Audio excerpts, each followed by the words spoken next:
New York. The Plaza Hotel, Manhattan's most exclusive restaurant, where dinner cost an average month's salary. Destiny Johnson, 25, waitress for 8 months. She served Dom Perignon champagne to Eleanor Whitmore, 78, heiress to a real estate empire valued at $800 million. When Destiny leaned over to serve, the necklace hidden under her uniform slipped out. A platinum pendant with a heart-shaped pink diamond, surrounded by blue sapphires in a design reminiscent of flower petals. Eleanor turned pale. The glass slipped from her hands, shattering on the Italian marble. With a trembling voice, she whispered, "Where did you get that necklace?" Destiny replied that it was the only gift her adoptive mother had left her when she died when Destiny was 5 years old. Eleanor burst into tears in front of all of New York's elite. "Grace, my daughter, you are the granddaughter I thought I had lost forever." But the truth was even more shocking. Destiny was not only the lost granddaughter, she was the heir to an empire that someone had tried to steal, and her adoptive mother had not died by accident, but had been murdered. The Plaza Hotel sparkled like a jewel in the heart of Manhattan, between Fifth Avenue and Central Park, which smelled of magnolias even in December.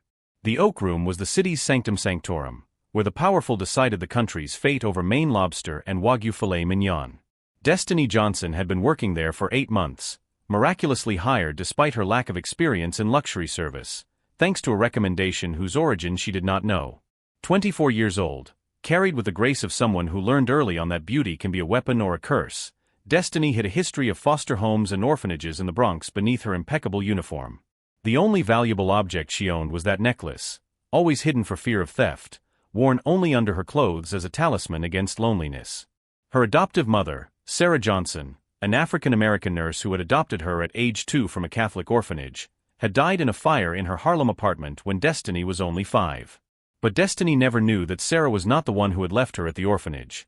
She herself had first been adopted by Grace Whitmore, then left at the orphanage after Grace's death, and later adopted again by Sarah, who was completely unaware of her true origins. That December night, the restaurant was celebrating Eleanor Whitmore's 78th birthday. Her silver hair was perfectly coiffed, she wore a black Chanel dress that cost as much as an apartment in Queens, and her diamonds sparkled like stars with every movement. Eleanor had built a real estate empire after her husband's death, turning modest investments into skyscrapers that defined the Manhattan skyline. But behind the facade of success, there was a wound that had never healed, the loss of her daughter Grace and the granddaughter she had never met. Destiny moved between the tables with the precision of a ballet dancer. She had learned that invisibility was the first rule of perfect service. But when she approached the main table to serve vintage champagne, something went wrong. A sudden movement by the diner next to Eleanor caused her to lean more than necessary, and the necklace, normally well hidden, slipped out as if it had a life of its own. The pendant caught the light from the crystal chandeliers, exploding in pink and blue reflections. It was a Tiffany masterpiece, a 12-carat heart-shaped pink diamond of exceptional purity, surrounded by 18 blue cashmere sapphires arranged like petals. On the back, invisible to all but those who knew it, was an inscription, "To Grace, my eternal love mom, June 15, 1995. Time froze at the exact moment Eleanor's eyes fixed on that jewel. The aristocratic color drained from her face. Her hands began to shake violently. The baccarat crystal glass slipped from her gloved fingers, shattering on the Carrara marble. Silence fell over the restaurant like a shroud. Eleanor rose with mechanical movements, her eyes mesmerized by the pendant. She approached Destiny, who stood petrified, unaware of what was happening. With trembling hands, the lady touched the jewel, turning it over to see the inscription. A moan escaped her throat, followed by a devastating cry that shocked everyone present. Eleanor Whitmore, known for her iron control and legendary composure, was crying like a child. The words she uttered froze the blood in Destiny's veins. "This necklace is one of a kind. I had it personally designed at Tiffany's in 1995 as a graduation gift for my daughter Grace. The diamond came from a mine in South Africa that I visited with my husband. The sapphires were from a family brooch from 1890. Grace Whitmore had disappeared in 2000, at the age of 23, along with her 3-year-old adopted daughter, a black girl she had adopted against her family's wishes. The official version spoke of a car accident in the Catskill Mountains, unrecognizable charred bodies, identification through the vehicle's license plate. Eleanor had mourned for 23 years for a daughter and granddaughter she believed to be dead. But Destiny was alive, standing before her, with irrefutable proof of her identity around her neck, the pendant that Grace never took off, not even to sleep, which she had promised to leave to her daughter one day. And now that daughter was there, raised in orphanages while her grandmother mourned her, serving champagne to those who should have been serving her. The DNA test was a mere formality. The results arrived within 24 hours from the best private laboratory in New York, confirming what Eleanor's heart had known immediately. Destiny was her granddaughter, the girl she had desperately searched for more than 2 decades. The Whitmore mansion, overlooking Central Park, had remained untouched since the day Grace disappeared. 1,200 square meters of history and luxury, where every room narrated decades of power. Grace's bedroom was an untouched sanctuary, clothes still in the closet, perfumes on the dressing table, even the book she was reading open on the nightstand on page 187. Destiny walked through those rooms as if in a dream or nightmare. Portraits of her adoptive mother everywhere, rebellious, with the same determined eyes she saw in the mirror. Photos of her as a child that she didn't remember posing for. Expensive toys she didn't remember owning. Eleanor told her the real story, sitting in the living room with Monet paintings while the evening sun tinged the Manhattan skyscrapers with gold. Grace had fallen in love with Marcus Williams, an African-American investigative journalist who was investigating corruption among the New York elite. She had met him at a charity party. She had fallen madly in love against her family's wishes, who considered him a gold digger. When Grace decided to adopt a 2-year-old black girl whose parents had been killed in a shooting in the Bronx, scandal erupted. Her family threatened to disinherit Grace, but she ran away with Marcus. They married in secret. They lived in a modest apartment in Brooklyn, happy despite everything. They raised Destiny as their own daughter, giving her the love she had never had. But Marcus continued his investigations. He had gotten too close to inconvenient truths about money laundering schemes involving luxury construction projects. One night in December 2000, returning from dinner, his car was hit by a truck with no license plate. The accident was classified as a fatality, but too many details didn't add up. The charred bodies were never subjected to DNA testing out of respect for the family's grief. The family's lawyer handled everything with suspicious efficiency. Eleanor had always had doubts, but grief had paralyzed her. Only now, with Destiny before her, did the pieces of the puzzle begin to form a terrifying picture. Someone had wanted to eliminate Marcus and Grace, but had failed partially. Destiny had survived, hidden for 23 years. Destiny listened with silent tears. Her earliest memories were hazy, a woman singing, the scent of vanilla, hands caressing her. Then, nothingness. The Catholic orphanage in the Bronx, where she had been left one December morning in 2000 with only a necklace and a note. Her name is Destiny. She is 2 years old. Please take care of her. The nuns raised her for only 2 years, until Sarah Johnson, a nurse who volunteered at the orphanage, fell in love with the girl and adopted her at age 4. Sarah never knew Destiny's real origins, only that she was an orphan with no known family. The news of Destiny Whitmore's reappearance spread through Manhattan salons in a matter of hours. The tycoon's long-lost granddaughter, heir to an immense fortune, the girl raised in orphanages who discovered she was a princess. But not everyone was happy about her return. Jonathan Whitmore, Grace's cousin and trustee of the family estate for 23 years, turned pale when he heard the news. 58 years old, elegant as only New Yorkers of pedigree can be, he had built his life on the certainty that he was Eleanor's sole heir. He had managed the business competently, multiplying the estate's wealth. Always correct, always efficient. But he had also made personal investments counting on this future inheritance. The first time Destiny met him in the hall of the Whitmore mansion, she felt a chill. Jonathan embraced her with apparent affection, but his eyes remained cold as blades. He welcomed her with perfect words, but his tone betrayed a poorly disguised tension. In the days that followed, strange incidents began. The brakes on the BMW Eleanor had bought for Destiny mysteriously failed. She was saved only by quick reflexes that allowed her to swerve into a flower bed instead of traffic. A gas leak in the apartment Eleanor had given her in the mansion was discovered by miracle when Destiny returned early. An attempted mugging in Central Park, prevented by the intervention of passers-by. Eleanor, experienced, discreetly hired a team of security guards to protect her granddaughter. But Destiny wanted answers, not just protection. She began to investigate the past, aided by a young lawyer, David Chun, whom Eleanor had tasked with reviewing all the documents from the time of Grace's disappearance. David, 34, the son of Chinese immigrants who had built a decent life in Chinatown, had the tenacity of a detective when he sensed injustice. They spent entire nights in the archives, piecing together the story piece by piece. They found inconsistencies in police reports, witnesses who had never been questioned, evidence that had mysteriously disappeared. The turning point came when they found a flash drive hidden in a secret safe in Grace's office. It contained files that Marcus had compiled in his investigations, evidence of a money laundering network involving some of New York's most powerful families. And among the names, Jonathan Whitmore's stood out like an infected wound. Jonathan wasn't just the jealous administrator. He was up to his neck in dirty business, using the Whitmore name and influence to cover up illicit trafficking.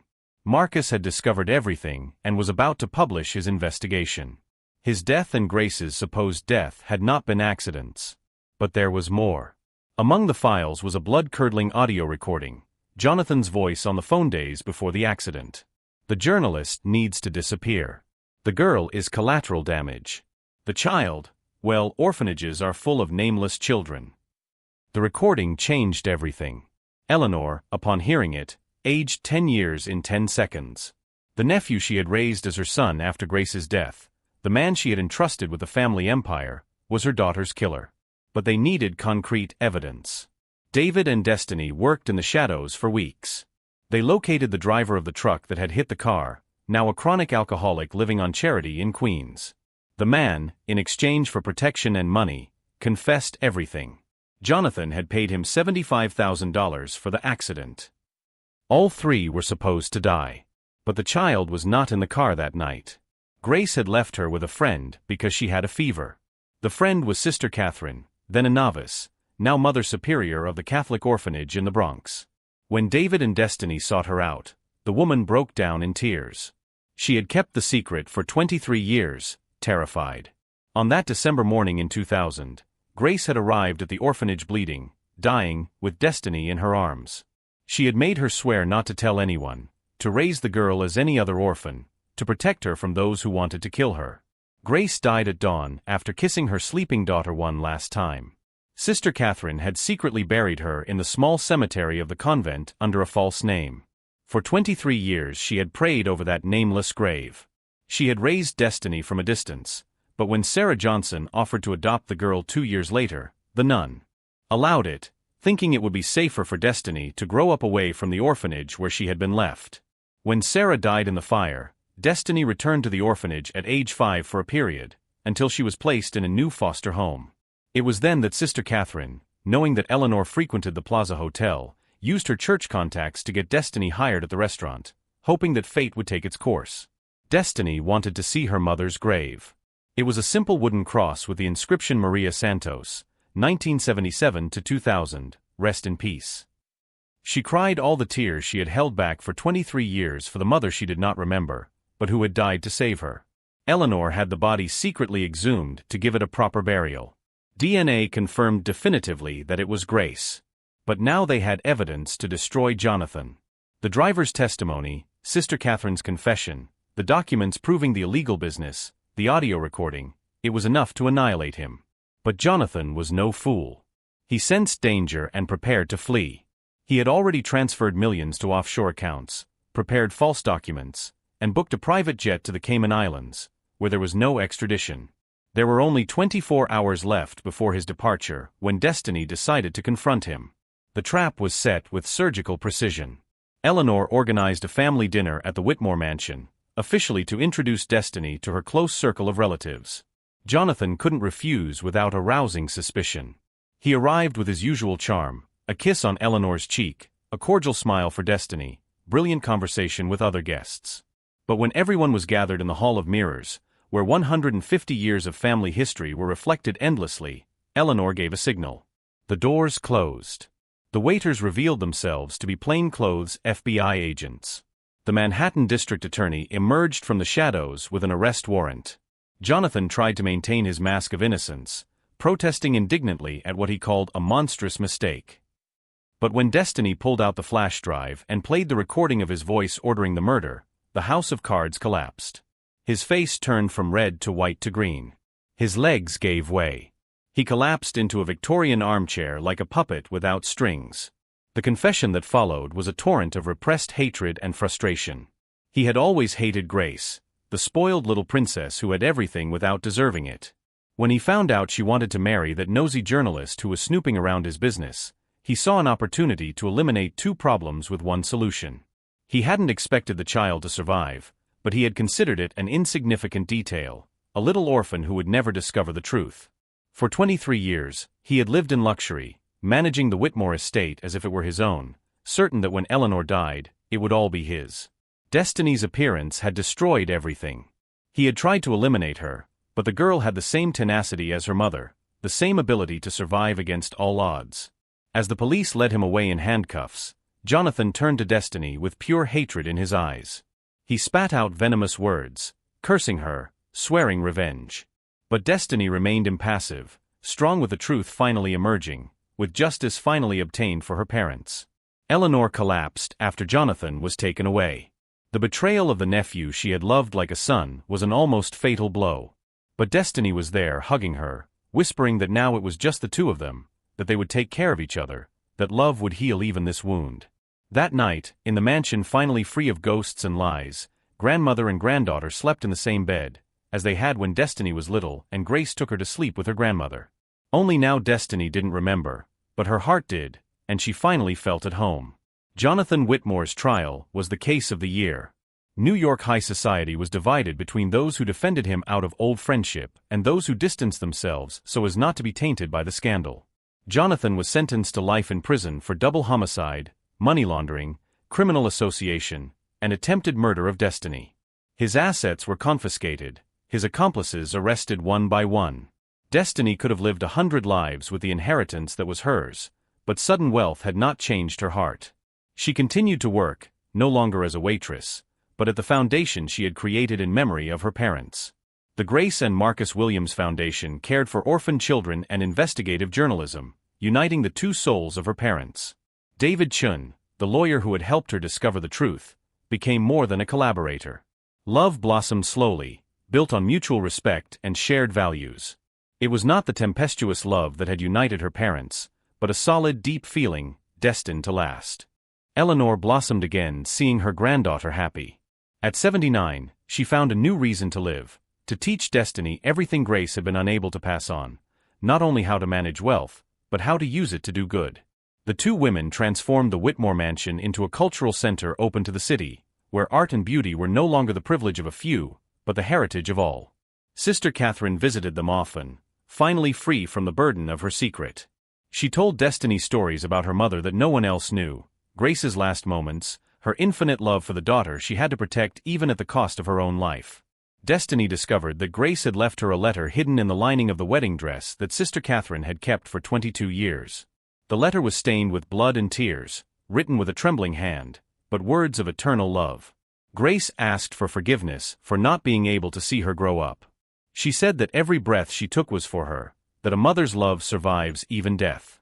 She spoke of her brave father who had died for the truth, of her wonderful grandmother whom she would one day meet again. And she left one last lesson: true wealth is not in money or palaces, but in the love you give and receive. Don't let the hatred of those who separated us poison your heart. Live, love, be happy. It's the only revenge that's worth it. A year after their reunion, Destiny married David in an intimate ceremony in the chapel of the Whitmore mansion. Eleanor walked her down the aisle, wearing the pendant that had started it all. Among the guests were some of the children from the Bronx orphanage where she had grown up, dressed in their Sunday best, throwing rose petals. During the reception in the mansion's gardens, as the sun set over Manhattan, tinging the skyscrapers pink, Eleanor made an announcement that moved everyone. She had changed her will. Half of her estate would go to Destiny, the other half to the foundation. But there was a special clause: Destiny would inherit everything only if she continued to work to help others. Wealth was a responsibility, not a privilege.